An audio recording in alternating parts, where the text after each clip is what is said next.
तोता और व्यापारी की कहानी। एक बड़े शहर में एक धनी व्यापारी रहता था जिसका नाम धर्मपाल था। धर्मपाल के पास व्यापार के लिए दूर दूर देशों से लोग आते थे। उसके पास एक बहुत ही खास तोता था जो न केवल इंसानों की तरह बातें कर सकता था बल्कि बहुत बुद्धिमान भी था। यह तोता धर्मपाल को बहुत प्रिय था क्योंकि वह उसे व्यापार में अच्छी सलाह भी देता था और उसका मन भी बहलाता था। तोता एक सुंदर चांदी के पिंजरे में रहता था। धर्मपाल उसे हर सुबह ताज़े फल, हरी मिर्च और स्वादिष्ट मेवे खाने को देता था। तोता भी अपने मालिक धर्मपाल से बहुत प्रेम करता था। वो सुबह शाम अपने पिंजरे से धर्मपाल को आवाज देता और उनसे बातें करता।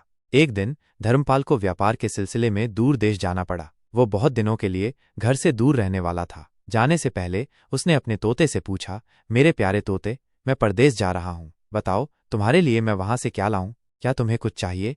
तोता कुछ देर चुप रहा, फिर बोला, मालिक, आप जब परदेश जाएंगे तो वहां बहुत से पेड़ होंगे और उन पेड़ों पर मेरे जैसे बहुत से तोते होंगे। जब आप उन्हें देखें तो कृपया उन्हें मेरा प्रणाम कहिएगा और ये कहिएगा कि आपका भाई जो धर्मपाल के पिंजरे में बंद है वो आपको याद करता है और आपसे पूछता है कि क्या कभी उसे भी आज़ादी मिलेगी।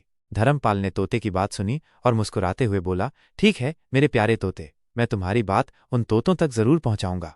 धर्मपाल अपनी यात्रा पर निकल पड़ा। उसने बहुत से देशों की यात्रा की और बहुत व्यापार किया। एक दिन वह एक घने जंगल से गुजर रहा था। उसने देखा कि वहां बहुत सारे तोते एक बड़े पेड़ पर बैठे हुए थे। वे अपनी मीठी आवाज में चहचहा रहे थे और मजे कर रहे थे। धर्मपाल को अपने तोते की बात याद आई। वह उस पेड़ के पास रुका और उन तोतों से बोला, ए जंगल के प्यारे तोतो, मैं धर्मपाल हूँ और मेरा एक तोता जो मेरे घर में पिंजरे में रहता है उसने आपको प्रणाम भेजा है। उसने कहा है कि उसका भाई आपको याद करता है और पूछता है कि क्या उसे भी कभी आज़ादी मिलेगी। धर्मपाल की बात सुनते ही पेड़ पर बैठे एक तोता अचानक बेहोश होकर जमीन पर गिर पड़ा। वो हिलने डुलने लगा जैसे उसकी सांस थम गई हो। ये देखकर धर्मपाल को बहुत दुख हुआ। उसने सोचा, हे भगवान, मैंने ये क्या कर दिया? मेरी बात से इस तोते को इतनी चोट पहुंची कि ये मर ही गया। शायद मेरे तोते के संदेश में कोई रहस्य था जो इसने नहीं समझा। धर्मपाल को बहुत पश्चाताप हुआ। वो दुखी मन से अपनी यात्रा पूरी करके वापस घर आ गया। घर आकर सबसे पहले वो अपने तोते के पास गया। तोते ने उत्सुकता से पूछा, मालिक, क्या आपने मेरा संदेश पहुंचाया? क्या आपने जंगल के तोतों को देखा? धर्मपाल ने उदास होकर पूरी बात बताई। हाँ मेरे प्यारे तोते, मैंने तुम्हारा संदेश जंगल के तोतों तक पहुंचाया, लेकिन जैसे ही मैंने तुम्हारी बात कही एक तोता पेड़ से गिरकर बेहोश हो गया और शायद मर गया।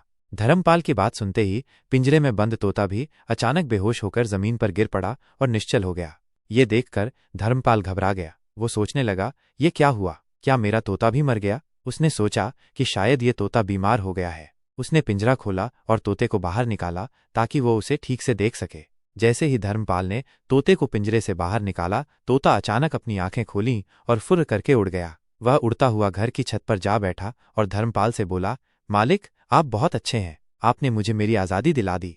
धर्मपाल हैरान रह गया। उसने तोते से पूछा, ये सब क्या है? तुम तो बेहोश हो गए थे। तोते ने जवाब दिया, मालिक, जंगल के तोते ने मुझे ये संदेश दिया था कि जब आज़ादी पाने का कोई रास्ता न दिखे तो मरने का नाटक करो, पिंजरा खुल जाएगा और तुम्हें आज़ादी मिल जाएगी। वो तोता मेरा गुरु था और उसने मुझे ये तरीका सिखाया। तोते ने धर्मपाल को धन्यवाद दिया और बोला, मालिक, आपने हमेशा मुझे प्यार दिया, लेकिन अब मुझे अपनी आज़ादी चाहिए। मैं आपके प्रेम और दया को कभी नहीं भूलूंगा। धर्मपाल तोते की बुद्धिमत्ता और चतुराई देखकर बहुत प्रसन्न हुआ। उसने समझा कि तोते को कैद रखना गलत था। उसने तोते को जाने दिया और तोता खुशी खुशी अपने जंगल में उड़ गया। इस कहानी से हमें क्या सीख मिलती है? इस कहानी से हमें कई महत्वपूर्ण बातें सीखने को मिलती हैं। 1. बुद्धिमत्ता और चालाकी। तोता अपनी बुद्धि का उपयोग करके आज़ादी प्राप्त करता है। यह सिखाता है कि समस्याओं को हल करने के लिए रचनात्मक सोच जरूरी है। 2. आज़ादी का महत्व। हर प्राणी को आज़ादी प्यारी होती है। किसी को भी उसकी इच्छा के विरुद्ध कैद नहीं करना चाहिए। 3. दया और समझदारी। धर्मपाल ने तोते की भावनाओं को समझा और उसे आज़ाद किया। ये दिखाता है कि दूसरों की भावनाओं का सम्मान करना और समझदारी दिखाना कितना जरूरी है। 4. गुरु का महत्व। जंगल के तोते ने अपने ज्ञान से पिंजरे के तोते की मदद की, जो गुरु के महत्व को दर्शाता है। क्या आप ऐसी ही कोई और कहानी सुनना चाहेंगे?